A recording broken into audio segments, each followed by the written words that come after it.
I believe that you have to put verse 12 and verse 13 together of Matthew chapter 5.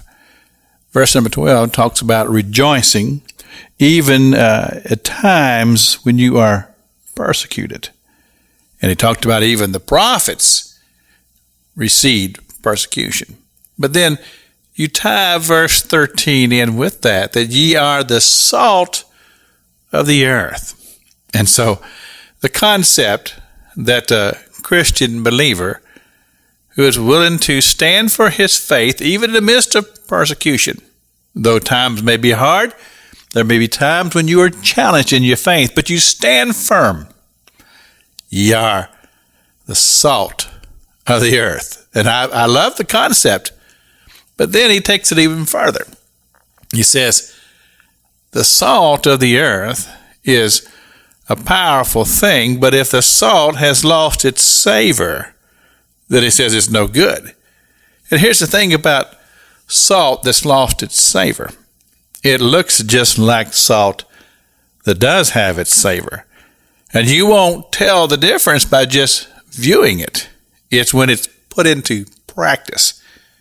And when it's challenged, that's when you find out whether or not the salt truly has all the ingredients that's necessary.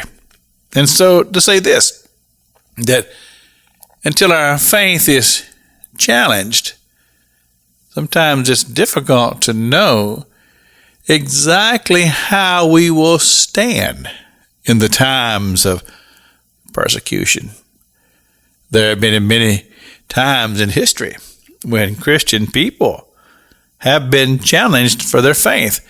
And the truth of the matter is, it's even happening now in parts of the world. And if you are like I am, who's read the scripture and can look into the world as it's now configured and realize that change is happening, and there's a dark cloud on the horizon that makes me feel somewhat uncomfortable.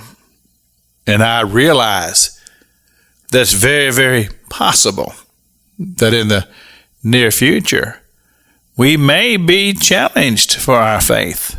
And we may be put in a position to find out whether we truly are the salt of the earth and whether we truly do have the savor, the true ingredients of the salt that's going to cause us to stand and proclaim what we believe. And without any shame, without any reproach, say, yes, I believe that there is a God in heaven.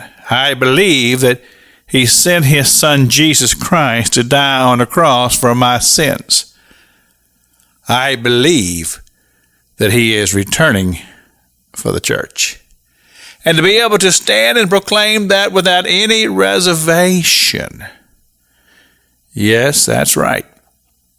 Christians, it's very possible that before long, we're going to find out whether we really are the salt of the earth and whether or not we've lost our savor or whether or not we'll crumble in the times of persecution.